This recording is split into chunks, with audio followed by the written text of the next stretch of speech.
그 할 때 이제 폴리캅 이야기 조금 하고, 그리고 디라케,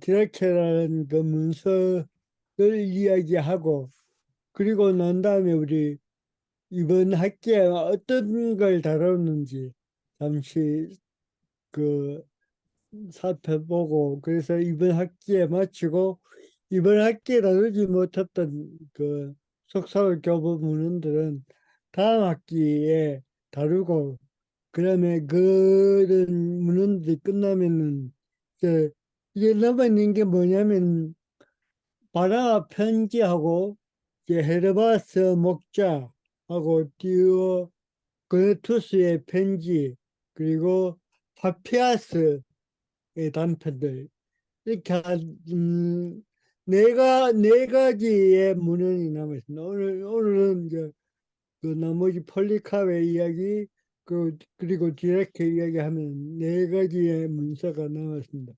그리고 오늘 이야기할 디렉트와 이제 다음 학기에 이야기할 거기 그 바나바의 편지는 그 유대교적 기독교의 요소가 많이 남아있는 그 유대교적 유대교의 영향이 많이 남아있는, 어쩌면 그 이 디라케가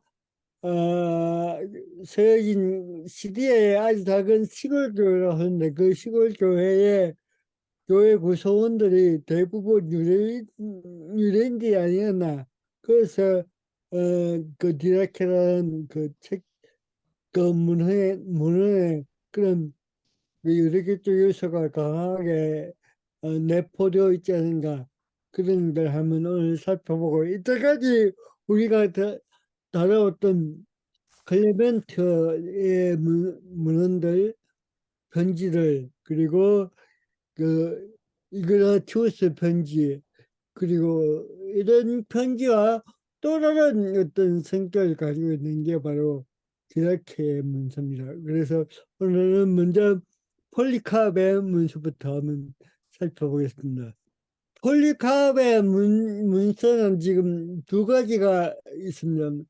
그 빌립보인들에게 보낸 이제 편지, 폴리캅의 직접 쓴 편지인데, 이 편지는 그 이그나티우스의 순교와 또 관계가 있는 그런 편지이기도 합니다.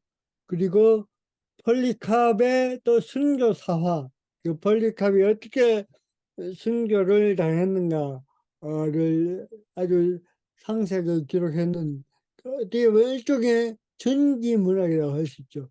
그런 전기문학이 남아 있습니다. 이제 폴리캅의 그런 이야기는 아주 그 여러 군데 이제 소개되어 있고, 특별히 이 폴리캅의 순교 사화는 조금 이따 말씀드리겠지만 그 요세비우스 교회사를 보면 그 폴리캅의 순교 이야기가 전문이 실려 있을 정도로 아주 그 당시에는 유명했던 그런 문서이기도 합니다. 그래서 폴리캅에 관해서 먼저 우리 한번 살펴보겠습니다.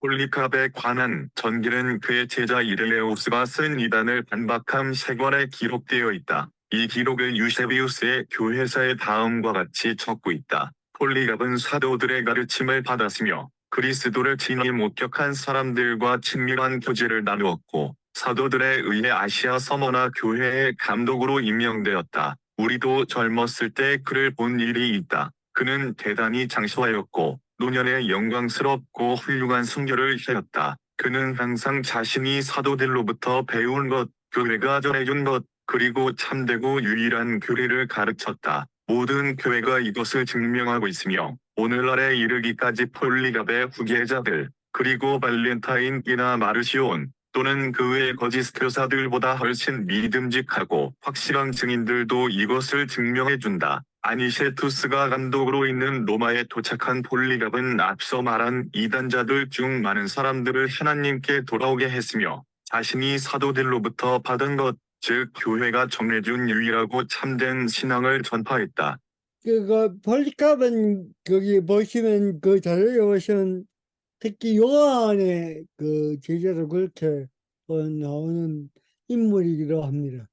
어, 이 스무나 교회는 이제 앞에서도 이그나티우스의 편지에도 보면 이제 폴리카베의 이그나티우스가 보낸 그 개인 편지를 지난주에 우리가 살펴봤습니다. 그러니까 이그나티우스가 어떻게 보면 동료이면서 또 그 제자인 그 폴리카베의 그 기록은 이 스바나의 감독으로 있으면서 이제 또 이그나티우스와의 관계도 그 이레니우스는 이제 이 폴리캅의 이제 또 제자가 되는 그런 관계가 되겠죠. 그래서 폴리 이그나티우스 폴리캅 이레니우스 이렇게 어떻게 보면 이런 어떤 연결고리가 분명하게 또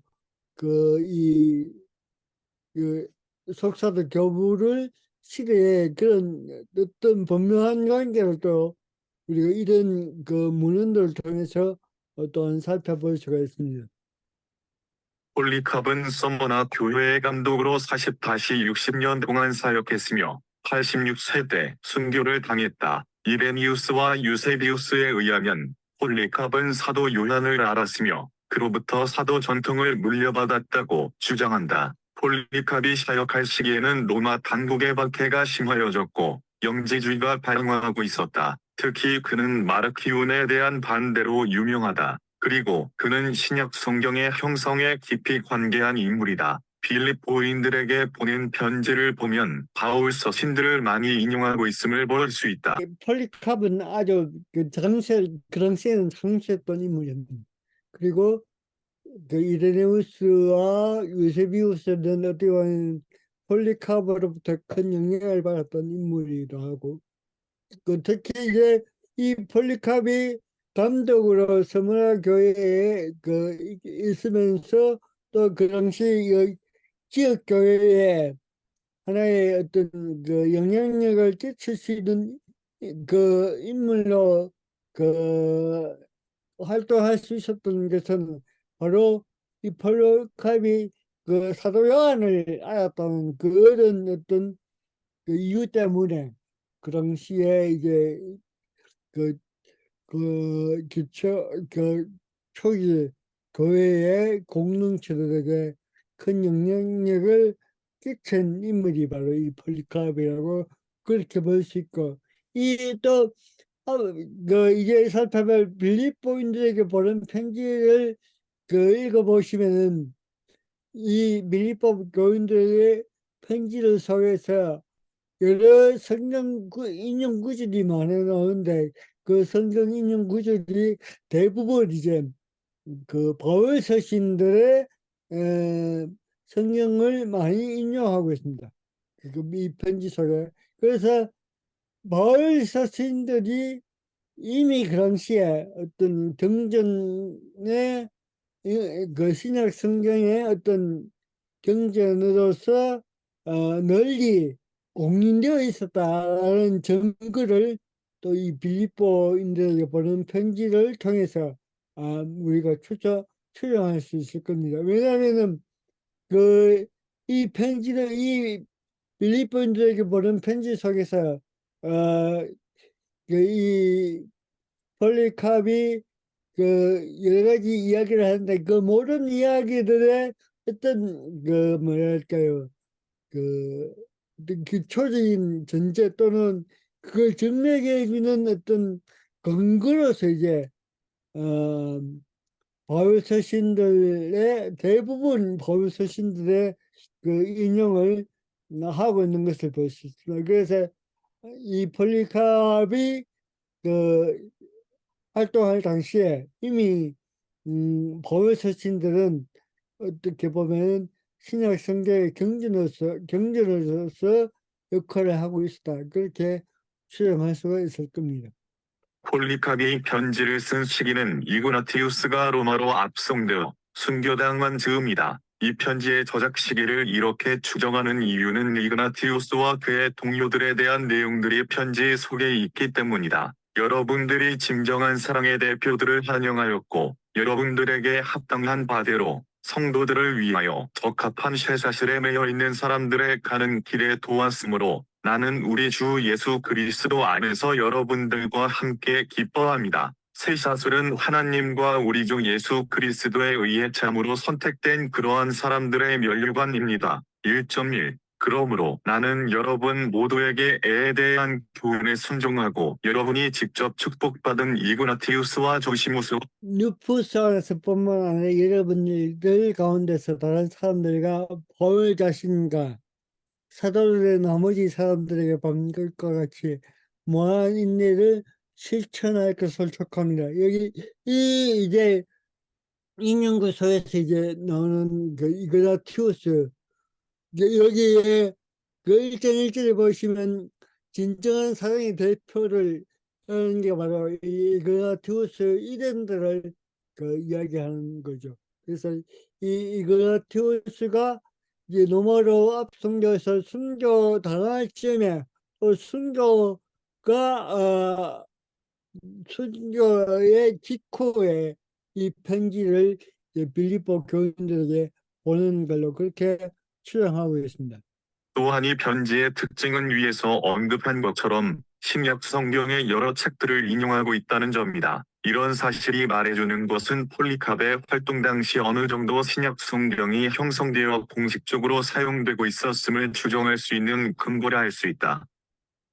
근데 이 편지 빌립보인들에게 보낸 편지 내용은 그 여러 가지가 있지만 중요한 것은 이런 것들이 이 편지 속에 있습니다.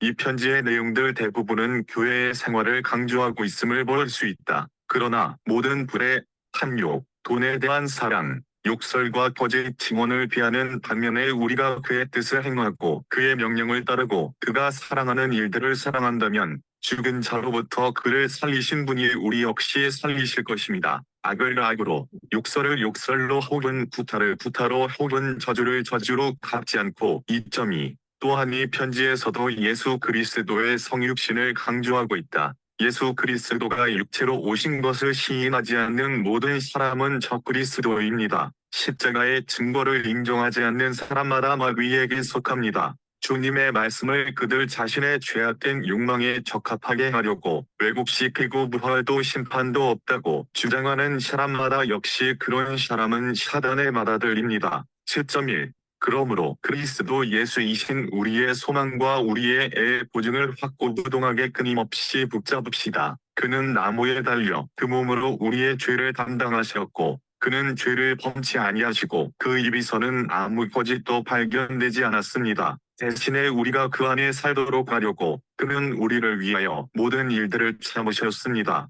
8.1 우리가 이때까지 편지를 살펴본 바와 같이 계속해서 강조되는 것들이 있었죠. 그 교회 공동체 생활의 어떤 그 선들 생활 태도를 이야기하고 또 하나는 그 교회에서 살아나고 있는 일에 대한 어떤 그 방어 또는 이런들을 조심하라는 그런 충고를 또 하나는 이제 그러면서 그 이란들을 막아내기 위해서 그 교회 지도자들에게 그 순종과 복종을 또 그 요구하는 그런 어떤 내용들 또 하나는 이제 그 이란들이 그런새 가장 이제 그 파란 시대를 떨치고 있던 영지주의적 이란들에 대해서 그 예수 그리스도의 성육신을 어, 여러 편지에서 우리가 강조하는 것을 봤습니다. 마찬가지로 이 그 폴리카의 편지 속에서도 그 이란들에 대한 어떤 반박의 그런 입장에서 이제 그 뭡니까 저기 예수 그리스도의 그 육체성 성육신 이야기를 또 강조하고 있는 것을 볼 수 있습니다. 이런 점에서 그 당시에 이 속사도 교부들이 활동할 그 당시에 이미 그 음주주의 이론들이 아주 교회에 아주 극히 위협적인 존재로 부상하고 있다는 것을 우리가 또 간접적으로 우리가 또 볼 수가 있습니다.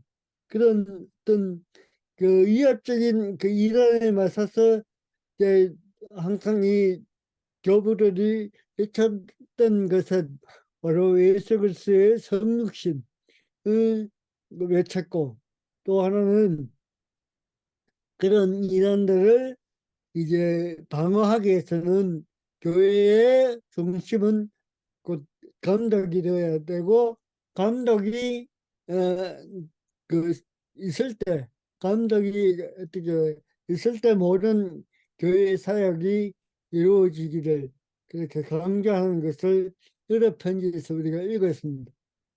마찬가지로 폴리카위에 보낸 이 빌립보 교회에 보낸 편지도 그런 내용들로 이렇게 채워져 있죠. 이런 점에서 이 당시에 교부들이 교회를 유지하기 위해서 엄청난 노력을 하고 있다는 것을 우리가 또한 살펴볼 수가 있습니다. 이 속사도 교부들이 그 처음에 우리가 교부 신앙을 설교할 때 먼저 이야기했던 것이 속사도 교부들의 그 제일 우선적인 역할이 쉽게 이제 생겨나는 그 공동체를 어떻게 유지할 것인가, 어떻게 지킬 것인가에 관심을 가지고 그것을 위해 노력했던 그 인물들이 바로 속사도 교부들이었고, 그 교부들은 그들이 전해진 문서 속에서 항상 그것을 항상 이야기하고 있다는 것을 또 이 폴리카의 편지 속에서도 우리는 읽을 수가 있다는 것입니다. 다음으로 우리 폴리카의 순교사화, 그게 이거는 어떻게 보면 그 교회에게 보낸 어떤 공동체 유지를 위한 또 공동체를 이란으로부터 방어하기 위한 그런 목적으로 보낸 그런 편지가 아니고, 어떻게 하면 이제 글쓰로 사는 것인가의 문제에 대한 답으로 아마 이 폴리캅의 순교 사화가 편지로 전해진 걸 우리가 또 한 번 볼 수가 있습니다. 이 순교사화는 서머나 교회가 필로멜리움 교회에 보낸 편지 가운데 그 내용이 있으며 유세비우스의 교회사에도 전해지고 있다. 폴리캅의 순교에 대한 이 기록은 그리스도교의 역사에 있어서 순교에 관한 가장 오래된 기록물이다. 이것은 순교의 장면을 직접 목격한 사람들에 의해서 기록되었다. 이것을 기록한 목적은 다른 사람들이 그리스도를 본받을 것을 격려하기 위해서 폴리캅이 복음에 따라 그리스도께 순종하는 모습을 보여준다. 그는 어떤 회유에도 굴하지 않고 오히려 당당하게 순교를 당한 인물이다. 폴리캅의 순교 과정에서 특별한 것은 유대인들이 주도적으로 로마 당국에 협조하였다는 것이다. 몇 군데 이런 그 이야기가 나옵니다. 그 이야기 들고 이제 유대인들이 이 폴리캅이 순교할 때 그때 이러한 어떻게 일들이 아주 신속하게 말로 할 수 있는 것보다 더 빠른 속도로 이루어져 군중들은 신속하게 작업장과 목욕탕으로부터 나무와 불쏘시개를 모았는데 유대인들이 그들의 관습과 같이 이들을 돕는 데 특별히 열심이었습니다. 12.1 그러니까 이 말이 뭐냐면은 이제 그 이 폴리캅이 화형으로 이제 순교를 당하게 됩니다. 그래서 그 화형 원래는 그 야수들에 의해서 이제 그 처형되게 됐는데 그게 이제 그 계획이 변경돼 가지고 이제 화형으로 이제 이 폴리캅이 캅을 처형하려고 했는데 그 화형의 어떤 준비를 위해서 준비하는데 이제 그 유대인들이 적극적으로 나서서 이제 그 로마 당국을 도왔다, 그 이야기를 하고 있습니다. 그래서 어떻게 보면 유대인들이, 이 기독교인들이 그 순교 당하는 데 있어서 또 그 일정 부분 주도적인 역할을 했다는 것을 이 폴리카의 순교사와의 내용을 통해서 우리가 또 읽어볼 수가 있습니다. 폴리캅은 야수들에게 순교당하지 않고 화형에 의해 순교가 이루어졌는데 이 일을 위해서 유대인들이 적극적으로 이 일을 도왔다는 보고이다. 폴리캅의 순교의 시기는 정확하게 알 수 없다. 21장에는 달과 날은 언급되지만 해는 언급되지 않는다. 유세비우스는 167년이라고 말하지만 확실한 연대는 아니다. 마르쿠스 아우렐리우스 통치 시기로 보는 이들도 있다. 중요한 것은 폴리캅의 순교의 보고서가 순교를 기록하는 전형적인 요소들로 채워져 있다는 것이다. 그러니까 여기에 보면 그 신비스러운 장면들도 있고 여러 가지 이제 그 순교의 과정들을 이제 기록하고 있는데 이런 것도 나중에 이제 성인전의 어떤 모티브가 되기도 하고 또 중세의 어떤 문학에 또한 그 제대로 이렇게 그 사용되는 그런 그 것들이 이 폴리캅의 순교 사화 속에서 우리가 볼 수 있습니다. 이게 디라케를 살펴볼 건데 이게 디라케는 그 어, 지금까지 우리가 살펴봤던 여러 가지 편지들과 그 예를 들어서 클레멘스나 그 이그나티우스나 이런 편지들과 또 다른 성격의 내용들을 담고 있습니다. 그리고 이 디다케는 한국어로 여러 종류로 여러 버전으로 번역되어 있으니까 아주 짧은 그 문헌입니다. 그래서 이 디다케 문헌은 여러분들이 쉽게 구할 수 있으니까 한번 구해서 한번 읽어보시면 좋을 것 같습니다. 이 문서는 1873년 그리스 정교의 주교옥 필로테오스 브리엔니오스가 콘스탄티노플에 있는 성묘 수도원에서 발견하였으며 이 문헌에 대해 상세하게 알려진 정보의 양은 미비한 상태이다. 이 문헌은 1883년 발견했던 주교가 출판함으로써 알려지게 되었다. 그 후에 연구 결과의 문헌은 100년경 시리아 지방 어느 시골 교회의 그리스도인이 편집한 규범서라는 사실이 밝혀졌다. 이 문서는 당시 유대교와 유대교 그리스도교에서 유행하던 두 가지 길에 대한 교훈일자 교회 전례인, 교회 규범, 예수의 재림의 내용으로 구성되어 있다. 그리고 이 문서는 마태복음과 누가복음과 관련된 구절만 언급되고 있으며 특히 주기도의 본문이 수록되어 있는데 마태복음을 따르고 있다. 전반부에 수록되어 있는 두 가지 길에 대한 교훈은 크난 공동체의 규범서 아나바의 편지에서 발견된다. 이런 점에서 디다케는 유대 기독교의 영향을 받은 문서라 말할 수 있다.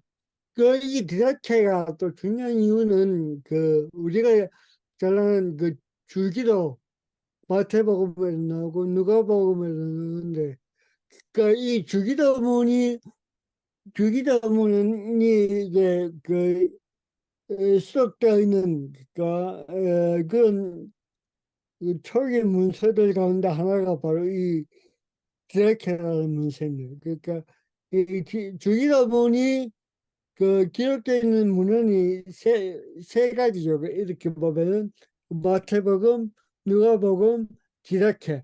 근데 이 디다케에 이제 수록되어 있는 이 주기도문의 형태는 누가복음보다 마태복음의 그 내용과 그 구조와 합산을 또 발견할 수 있습니다. 이런 점은 그 지난번에 우리가 유대교 짝 이제 그리스도교를 살펴면서 이야기했던 부분인데 유대교 쪽 그리스도인들은 바울 서신을 부정하고 특히 이제 이 마태복음을 이주도해서 자신들의 어떤 경전을 삼았다는 그런 이야기를 지난번에 한 적이 있습니다.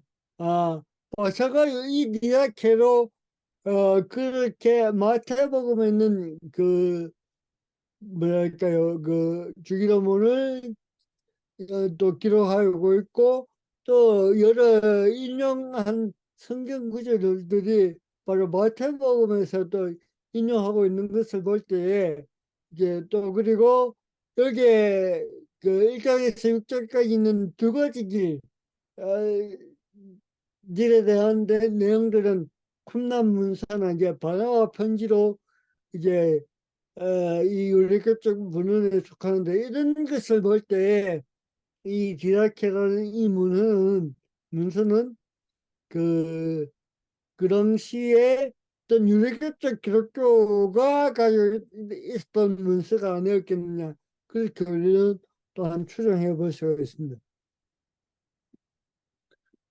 1장부터 6장까지는 두 가지 길에 관한 내용들이 있습니다. 이 두 가지 길이라는 것은 생명의 길과 죽음의 길, 이렇게 나누어서 설명하고 있습니다. 디다케의 첫 부분이 바로 두 가지 길을 제시하면서 시작하고 있다. 두 가지의 길이 있습니다. 하나는 생명의 길이고 다른 하나는 죽음의 길인데 두 길의 차이가 큽니다. 생명의 길은 이렇습니다. 첫째로 당신을 만드신 하느님을 사랑하고, 둘째로 당신 이웃을 당신 자신처럼 사랑하시오. 또 무슨 일이든지 당신에게 닥치기를 원하지 않는 일이거든 당신도 남에게 하지 마시오. 1.1 다시 죽음의 길은 이렇다. 무엇보다도 이 길은 악하고 저주로 가득 차 있다. 살인, 간음, 정욕, 음행, 도둑질, 우상숭배, 마술, 요술, 강탈, 위증, 위선, 표리부동, 교활, 오만악행, 거만, 욕심, 음담패설, 질투, 불소원, 교만, 자만, 두려워하지 않습니다. 선한 사람들을 박해하는 자들, 진리를 미워하는 자들, 거짓을 사랑하는 자들, 정의의 보수를 모르는 자들, 선과 오름에 가담하지 않는 자들, 아들들아이 모든 자들을 멀리하여라. 5.1 이 두 가지 이 내용들은 앞에서 이야기했던 것처럼 쿰란 공동체 규범서, 바나바 편지로 이 부분이 기록되어 있습니다. 이 두 가지 길을 이제 먼저 이제 교인들에게 알리고, 그 다음에 이제 그 바로 나오는 것이 세대에 관한 이야기가 나옵니다. 그 7장에서 10장까지는 교회 전례부인데, 여기서 세대와 금식 또 성찬식의 내용들로 구성되어 있습니다. 그래서 여기서 세례를 행하는 데 있어서 어떻게 세례를 행하고 것인가에 대한 구체적인 방법들이 이 부분에서 이렇게 제시가 되고 있습니다. 이 모든 것들을 먼저 말하고 나서 아버지와 아들과 성령의 이름으로 살아있는 물로 살해 주시오. 만일 살아있는 물이 없으면 다른 물로 살해 주시오. 찬물로 할 수 없으면 더운 물로 하시오. 둘 다 없으면 아버지와 아들과 성령의 이름으로 머리에 3번 부으시오. 아이고, 그 세례에 관해서 아주 구체적인 그런 어떤 물을 사용할 것인가에 대해서 특별히 이렇게 언급되어 있는 것을 볼 수 있습니다. 여기서 이 모든 것들을 먼저 말하고 나서라는 말은 1장까지의 내용, 즉 두 가지의 길을 말한다. 이런 의미에서 두 가지 길은 세례 받기 전에 수제자들에게 주는 교훈이라 할 수 있다. 그리고 살아있는 물이란 강물 또는 식물처럼 움직이고 신선한 물을 말하며, 다른 물은 저장해 둔 물이나 구인물로 세례를 행하라는 것이며, 더운 물로 하라는 것은 겨울철에 또는 병약자에게 따뜻한 물로 세례를 베풀라는 의미이다. 그러니까 여기서 강조하고 있는 이 물의 종류를 이야기하는 것은 이런 의미를 가지고 있다는 것입니다. 두 번째로 이제 이야기하는 것이 금식과 주기도문을 또 강조하고 이야기를 하고 있습니다. 금식할 때 위선자들과 함께하지 말고 그들과 따로 나를 성하여 실시할 것을 말하고 있다. 여기서 위선자들이라는 말은 마태복음의 영향을 받은 것으로 보인다. 그리고 이 위선자들처럼 기도하지 말 것을 명하면서 주기도를 가르치고 있는데, 하루에 3번씩 기도할 것을 말하고 있다. 그러니까 주기도문을 이제 가르치면서 하루에 3번씩 그 주기도문을 할 것을 여기서 이 디락해서 이야기하고 있습니다. 그리고 성찬식에 관한 그 내용은 다음과 같습니다.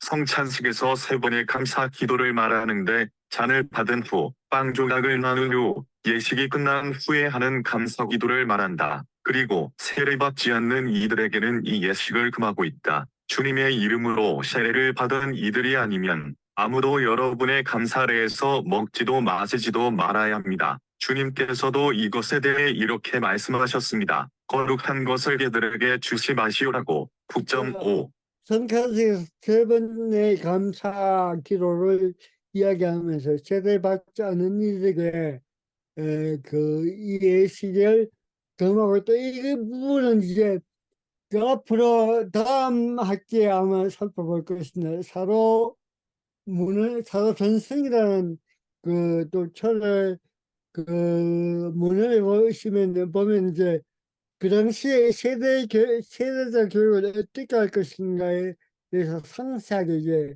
다루고 있어. 그때 다시 이 부분에 대해서 우리가 한번 더 살펴볼 기회가 있을 것입니다. 그리고 11장부터 15장까지는 또그 교회 규범에 대해서 이야기를 하고 있습니다. 11장에는 그 사도들과 예언자들의 접대를 이야기하고 있습니다. 여기서 사도들과 예언자들이란 한 곳에 머물러 있는 사람들이 아니라 여러 지역을 떠돌아다니는 전도자들을 말한다. 이들이 오면 주님처럼 영접해야 하는데 이들이 한 곳에 머물 수 있는 기한은 이틀이다. 3일을 머물고자 한다면 그들은 거짓 예언자다. 그는 그러나 하루만 머물러야 합니다. 그렇지만 필요하다면 이틀을 머물러도 됩니다. 만일 사흘을 머물면 그는 거짓 예언자입니다. 그리고 사도가 떠날 때에는 다른 곳에 유숙할 때까지 필요한 빵 외에 다른 것은 받지 말아야 합니다. 만일 그가 돈을 요구한다면 그는 거짓 예언자입니다. 그리고 거짓 예언자와 참 예언자의 기준은 그들의 생활 태도에 달려 있다고 말한다. 그 생활 태도는 주로 물질에 관한 것들이다. 식탁을 마련하라고 영으로 명하는 모든 예언자는 바로 그 식탁에서는 먹지 않습니다. 만일 먹는다면 거짓 예언자입니다. 진리를 가르치는 모든 예언자가 만일 가르치는 것들을 행하지 않는다면 거짓 예언자입니다. 그러니까 여기서 사도들과 예언자라는 말은 그 여러 지역을 이렇게 떠돌아다니는 그 순회 전도자라고 그렇게 보시죠. 이 전도자들이 이제 그 교회에 오면 어떻게 이제 그들을 대접하고 맞을 것인가를 이야기하면서 그 왜 그 3일을 머물면 안 되는가에 대해서 또한 그 이유는 없어. 그럼에도 불구하고 그 3일 이상을 머물러서 안 된다. 만약에 3일 이상을 머물면 거기에 예언자라고 이렇게 그 이야기를 하고 있는데 왜 3일인가에 대해서는 구체적으로 어떤 이유에서 3일을 머물면 되지 않는지를 이야기하고는 있자가 있습니다. 그 이야기는 교우손님 접대에서 똑같이 그 이야기를 하고 있습니다. 똑같은 이야기를 지금 하고 있습니다. 그 손님은 두 부류로 분류되는데 여행자로서 온다면 그는 사흘 이상은 머물지 말아야 한다. 그리고 그 지역에 거주하기 위해 오는 그리스도인들은 노동으로 자신들의 생활을 영위해야 한다. 그렇지 않으면 그는 그리스도를 팔아먹는 자다. 그러니까 그 지역에 그 산림보다는 겨울이 있다면 그 겨울이 두 가지로 분류가 되는데 나는 그냥 그 방문을 하기 위해서는 교우가 있을 것이고 아니면 그 지역에 살기 위해서는 그런 교우가 있을 텐데 그 방문하기 위해서는 그 겨울은 여기로 보면 사흘 이상을 머물러서 안 된다. 그 왜? 왜 이렇게 사흘을 강조하는 것일까?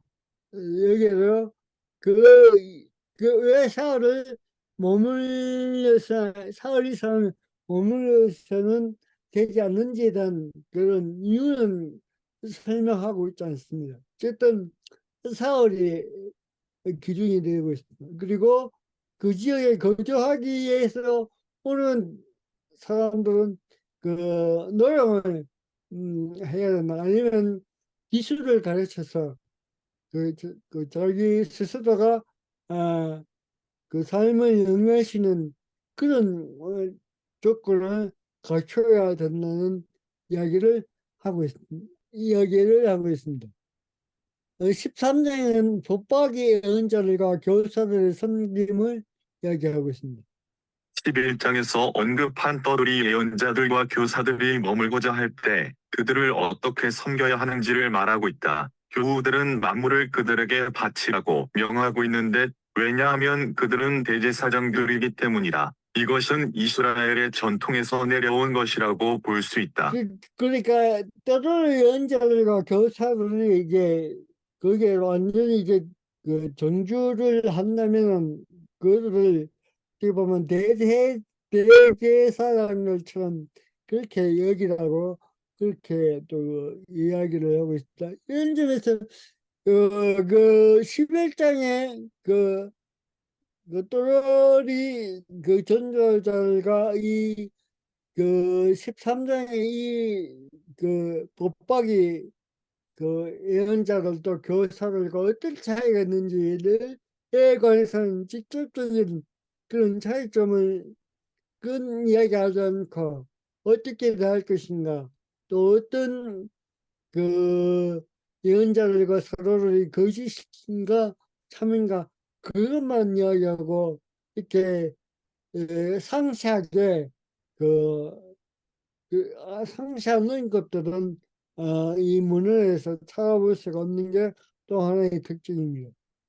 그리스도인들은 이를 새벽에 예수님께서 부활하셨다고 여겼기 때문에 주일에는 성찬식을 거행했다. 바나바의 편지 15.9, 유스티누스의 효교론 아위 67.3, 7, 트리폰과의 대화 24.1, 41.4, 138.1 등 문헌에도 주일에 성찬식을 거행했다고 전해지고 있다. 특히 디다크에서는 성찬을 제사 사이지엘로 말하고 있다. 그러니까 주일은 이런 어떤 디라케를 통해서 볼 때 이미 그 공인되기 기독교가 공인되기 이전부터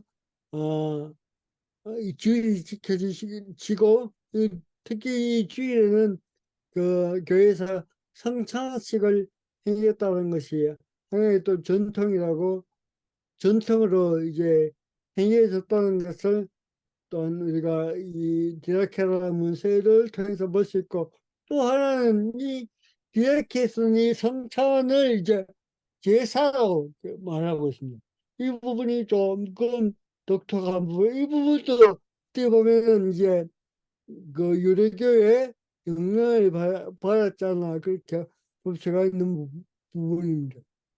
디다케에 언급되고 있는 교회의 봉사들은 떠돌이 사도들과 예언자들 11장, 붙박이 예언자와 교사들 13장, 그리고 15장에서는 각 교회 감독과 봉사자를 어떻게 선택해야 하는지, 그리고 그 자격 기준이 무엇인지를 말하고 있다. 여러분은 자신들을 위해 감독들과 봉사자들을 선출하되 주님께 합당하고 온순하고 돈을 좋아하지 않고 진실하며 인정된 사람을 선출하시오. 그들이 여러분에게 예언자들과 교사들의 직무를 수행할 것이기 때문입니다. 여러분은 그들을 무시하지 마시오. 그들은 예언자들과 교사들과 함께 여러분의 존경을 받는 이들이기 때문입니다. 15.1-2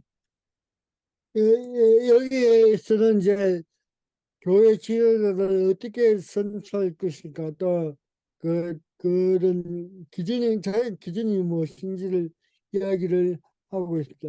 이 부분은 목회 서신에서 다루고 있는 내용과 그, 어떻게 보면 상하는 그런 부분이 상하는 부분을 우리가 볼 수가 있습니다.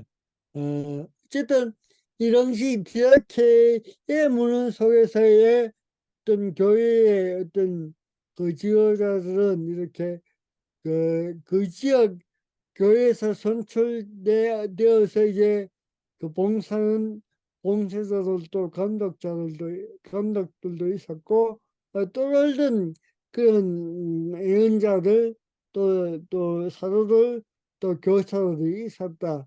이런 점에서 그 당시에 교회 지도자들의 어떤 그 여러 가지 그 종류가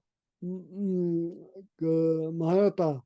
그래서 어떻게 보면 교회 질서를 유지하고 또 교회의 그 이단들을 방어하기 위해서 그 클레멘트와 이제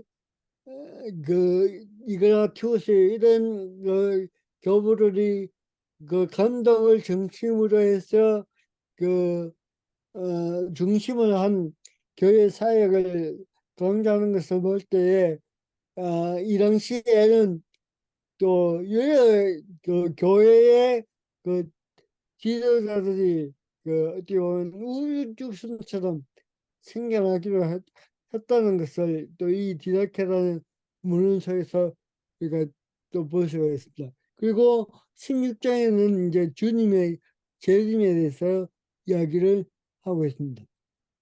주님의 재림의 시기는 아무도 모르기 때문에 항상 준비하고 있어야 한다. 16.1 그리고 종말의 현상들이 나타난다. 마지막 날들에는 거짓 예언자들과 타락시키는 자들이 많아질 것이며 양들이 늑대들로 바뀌고 사랑이 미움으로 바뀔 것입니다. 범법이 짜람에 따라 사람들은 서로를 미워하고 박해하며 배신하게 될 것입니다. 그때 세상을 유혹하는 자가 마치 하느님의 아들인 것처럼 나타날 것입니다. 그는 표징들과 기적들을 행하며 땅은 그의 손에 넘어가고 그는 태초로부터 있은 적이 없는 만행들을 저지를 것입니다. 그때 피조물 들인 인간들이 시련의 불 속에 들어갈 것이며 많은 이들이 걸려 넘어지고 멸망할 것입니다. 그러나 자기네 신앙에 충실히 머무르는 이들은 저주받은 그분에 의해서 구원을 받을 것입니다. 그때 진리의 표징들이 나타날 것입니다. 첫째로 별침의 표징이 하늘에 나타날 것이요. 다음에는 나팔 소리의 표징이, 세 번째로는 죽은 이들의 부활이 있을 것입니다. 그러나 모든 이들의 부활이 아니라 옛 말씀대로 주님과 모든 성도들이 그분과 함께 오실 것입니다. 그때 온 세상은 주님께서 하늘의 구름을 타고 오시는 것을 볼 것입니다. 16.3-8 디다케는 복음서들, 특히 마태복음을 근거로 만든 교회 생활 지침서를 알 수 있다. 그리고 이 지침서를 사용하는 교회는 그 구성원들이 유대인들이다. 왜냐하면 구약의 전통들을 많이 수용하고 있기 때문이다. 이런 점에서 시리아 지방에 있었던 한 교회는 유대교적 기독교 교회였을 것이라고 추정할 수 있다. 이것이 디다케의 내용들이고 특징들입니다.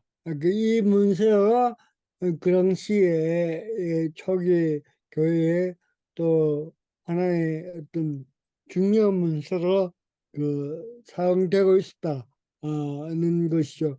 그래서 이 디다케는 앞에 우리가 살펴봤던 여러 편지들과 아주 다른 성격을 가지고 있는 것을 볼 수 있습니다. 그리고 이 리다케에서는 이제 특히 우리가 또 볼 수 있는 것은 교회의 어떤 제도 또 교회의 여러 가지 행해지는 여러 가지 전례들이 어떻게 보면 형식적으로 이렇게 만들어지고 다듬어지고 있는 그런 상황들이 이제 이 디다케라는 이 문헌 속에 우리가 또 볼 수 있는 발견할 수 있는 것이 아닌가 그렇게 볼 수가 있습니다.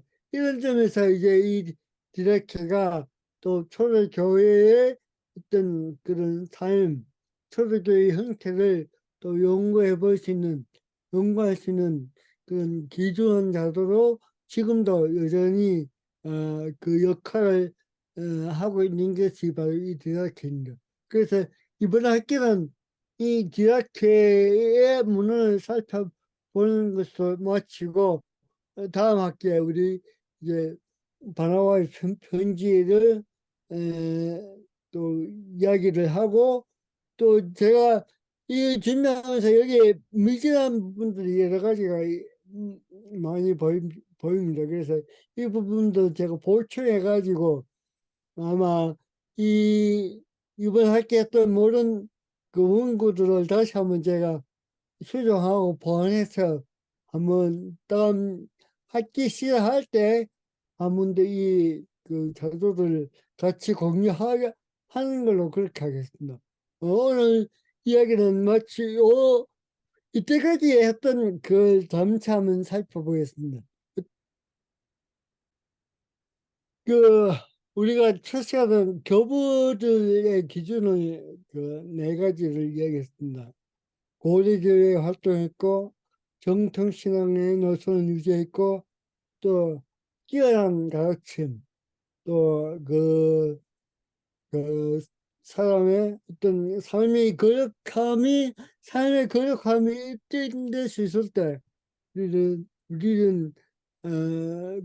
그들을 특별히 교부라고 그렇게 칭했다. 그 교부의 정의는 빈켄티우스가 어, 이미 430년경에 이미 교부에 대한 정의를 하고 있다는 것을 우리가 그 이야기를 했고, 그러면서 이제 그 교부를 어떻게 분류할 것인가, 그래서 다뤘던 게 사주 교부를 또 변증가를 또 논증적 교부를 그렇게 나누었습니다. 지금 우리가 이번 학기에 그 다뤘던 것은 그 사도적 교부를, 이 사도적 교부라는 이 용어는 17세기에 그 처음 사용된 용어입니다. 여기에는 우리가 다뤘던 클리멘트 이그나티우스 헤르메스는 아직 우리가 아직 다루어지지 않고 바나바 또 파피아스는 앞으로 우리가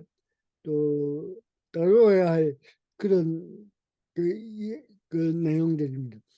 그리고 이제 그다음에 나오는 게 이제 변증가들, 변증적 교부를 나오죠. 그리고 논증적 교부는 앞으로 이 부분들은 이제 끝나면 다시 이야기를 했습니다. 그리고 이제 그 교부들의 가장 중요한 그 역할은 뭐냐면은 바로 어떤 구원사적 전통을 그 사도들부터 이어받아서 그것을 이론화하고 또 그것을 어떤 전통으로 세웠던 그런 역할을 했던 그 인물들이 바로 교부들이라고 볼 수가 있고, 그런 역할을 하면서 가장 이제 우리가 제가 강조했던 것은 바로 그 구약 성경을 어떻게 이제 해석할 것인가 이 문제를 다루면서 이제 그 해석 방법론 두 가지를 이야기를 했습니다. 모형론적 해석 방법과 이제 그 풍리적 해석 방법, 알레고릭적 해석 방법이라고 하는 그런 해석 방법.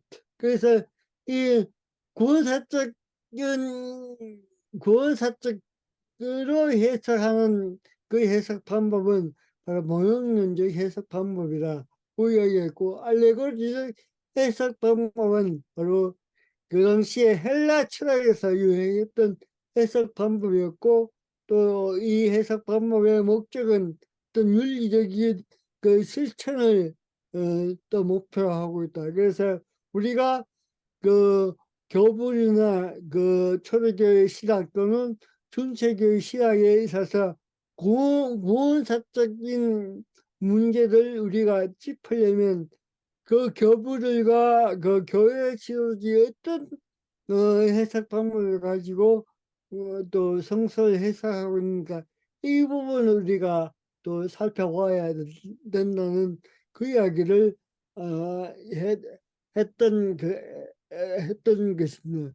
그리고 이제 했던 게 이제 이단들 특히 그 헬레니즘 철학을 수용할 수밖에 없었던 그런 한계. 왜냐하면 이 기독교라는 그 복음이 그 헬라 세계와 접하면서 만날 수밖에 없었던 그런 한계가 있었고, 그 한계 속에서 이제 그 복음을 어떻게 해석할 것인가의 문제가 나오면서부터 이게 그 이란들이 생겨났고, 특히 이 이란들은 그 철저하게 어떻게 보면 그 이란들의 공통점으로 이원론적인 그런 구조를 가지고 예수 그리스도의 육체성을 부인함으로써, 어떤 육체성을 부인함으로써 십자가의 사건, 또 부활의 사건을 또 부인하는 그런 결론에 이른 그런 일환들이 이 당시에 또 발생했습니다. 그래서 우리가 살펴봤던 것처럼 많은 교부들은 초대 교부들은 예수 그리스도의 성육신을 강조했던 이유가 바로 이런 헬레니즘 토양소에서 자라는 이단들 때문에, 이런 이단들이 예수 그리스도의 육체성을 부인하고 하는 그런 일들 때문에 이 교부들은 어떻게 보면 그 예수 그리스도 성육신을 강조했다, 그렇게 볼 수가 있습니다. 그리고 이제 이때까지 살펴봤던 경우로 클리멘트 1사, 클리멘트 2사, 그리고 이그나티우스, 또 폴리카의 편지, 또 디다케를 이렇게 살펴봤는데, 이 교부들의 문헌들의 공통점은 바로 순종과 복종, 그 교회 지도자들에 대한 순종과 복종. 이게 왜 그래 교회 지도자들에게 순종해야 되고 복종해야 되는가 하면, 교회 질서를 유지할 뿐만 아니라 그 당시에 이제 거짓된 것은 그 이란들의 그 침투를 막아내기 위해서는 이 사회적 전통을 가진 그 교부 그 감독들을 중심으로 이제 교회가 그 유지되고 또 제사 지어져야 한다는 그 이야기를 교부를 계속해서 강조하고 있는 것을 볼 수 있었고, 또 아까 방금 전에 이야기했던 것처럼 그 이단들의 어떤 공통적인 어떤 그 영과 육체의 영과 육의 분리를 통해서 오로지 그 이원론적인 구조 속에 있던 그 이단들을 막아내기 위해서 예수 그리스도 성육신을 또 특별히 강조하는 그런 그 현상들이 이 속사도 교부를 문헌 속에서 또 여러 가지 문헌들 속에서 우리가 또 찾아볼 수 있었고 발견할 수가 있었다. 이런 내용들로 이번 학기를 다뤄봤습니다.